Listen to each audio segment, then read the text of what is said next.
14 August 1947ની સાલમાં આપણું અખંડ ભારતનું વિભાજન થયું હતું. ફરીથી ભારત અખંડ અને એક બને તેવી સંઘના સ્વયંસેવકો સંકલ્પ લે છે, જેમાં 14 તારીખે રાત્રિના 12 વાગ્યાને 1947માં ભારત દેશના ભાગલા પડ્યા હતા. ત્યારથી દિવસને કાળો દિવસ કહેવાય છે. એ અગાઉ પણ આપણો દેશ ઘણા વિસ્તારોમાં વિભાજિત થયો છે. દેશને 15મી ઓગસ્ટને 1947માં આઝાદી મળી, પરંતુ પહેલાં આપણો દેશ કેટલાય ભાગમાં વિભાજિત થઈ ગયો હતો. અખંડ ભારતને ફરીથી અખંડ બનાવવા દેશના દરેક દેશવાસી એક થઈ ભારત દેશને ફરી અખંડ અને પરમ વૈભવના શિખર પર લઈ જવાનું કામ કરવું જોઈએ.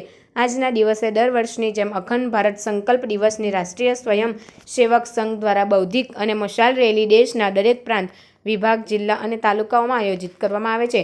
જેના ભાગરૂપે અંકલેશ્વરમાં રાષ્ટ્રીય સ્વયંસેવક સંઘ, વિશ્વ હિન્દુ પરિષદ, શહેર ભાજપ અને બજરંગ દળ દ્વારા એક મશાલ રેલીનું આયોજન કરવામાં આવ્યું હતું. શહેરના 3 રસ્તાથી સર્કલથી વંદે માતરમ, ભારત માતા કી જયના નારા સાથે નીકળેલી આ મશાલ રેલી જાહેર માર્ગો ઉપરથી પસાર થતાં રાષ્ટ્રભક્તિનો માહોલથી નગરજનો પણ સ્વેચ્છાએ જોડાયા હતા અને રામકૂટ ખાતે સંપન્ન થઈ હતી. આ પ્રસંગે ધર્મ જાગરણ ભરૂચ વિભાગના સંયોજક રામદેવ પટેલ, વિશ્વ હિન્દુ પરિષદના મંત્રી અજય મિશ્રા, શહેર ભાજપ પ્રમુખ નરેન્દ્ર પટેલ, નગરપાલિકા પ્રમુખ લલિતાબેન રાજપુરોહિત, કોષાધ્યક્ષ જગદીશ શાહ, જિજ્ઞેશ અંડાડિયા સહિત RSS, VHP અને બજરંગ દળના હોદ્દેદારો અને કાર્યકરો ઉપસ્થિત રહ્યા હતા. જય શ્રી રામ.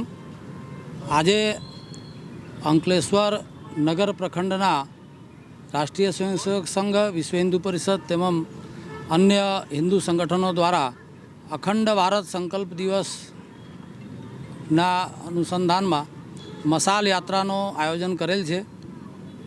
1947માં 15 ઓગસ્ટના દિવસે આપણો દેશ આઝાદ થયું, પણ આપણને ખંડિત આઝાદી મળી.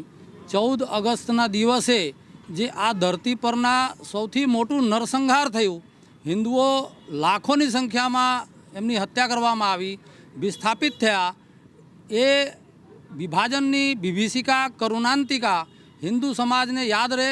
સાથે સાથે આપણી ભારત માતા કેટલા વખત એમના ટુકડા થયા છે, એ બધા જ અંગોને ભેગા કરીને ફરી પાછા આપણે અખંડ ભારત બનાવવાનું સંકલ્પ જે આપણો આ હિન્દુ સમાજનું છે, એ હિન્દુ સમાજ દર વર્ષે યાદ રાખે. જે રીતે ઇઝરાયલ પોતાના દેશને યાદ કરી અને ફરીથી પોતાના દેશને યાદ કર્યું, ફ્રાન્સ જેવા દેશ 2 ભાગમાં વિભાજિત થયા પણ ફરી પાછા એક થયા, તો ભારત પણ અખંડ થઈ શકશે, એ શક્ય છે. એ બંને વસ્તુ, એક તો વિભાજનની વિભીષિકા અને ભારત અખંડ થાય, એને સમાજને યાદ કરાવવા માટે દર વર્ષે અમે આ કાર્યક્રમ આયોજિત કરીએ છીએ અને એ અનુસંધાને આ વર્ષે પણ આ કાર્યક્રમ આયોજિત કરેલ છે. અહીંથી યાત્રા શરૂ થશે અને રામકુંડ પર સમાપ્ત થશે.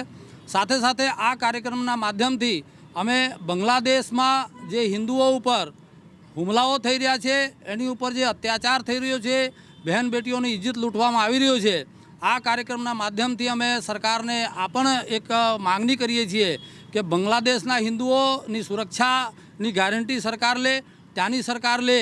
એના માટે જે કંઈ કાર્યવાહી હિન્દુને સુરક્ષિત રાખવા માટે સરકારશ્રી દ્વારા કરવાનું હોય એ કરે. એ કાર્યક્રમના માધ્યમથી અમે એ પણ માગણી કરીએ છીએ. જય શ્રી રામ.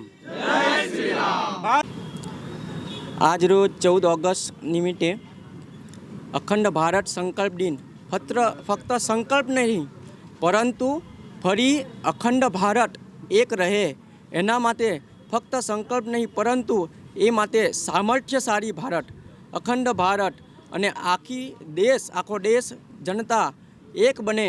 સાથે સાથે મને અટલજીની વાણી પણ યાદ આવે છે કે વો દિન દૂર નહીં જબ ખંડિત ભારત પુનઃ અખંડ હોगा. ये वो दिन दूर नहीं, खंडित भारत पुनः अखंड होगा और गिलगित से पख्तून तक आज़ादी पर्व मनाएंगे.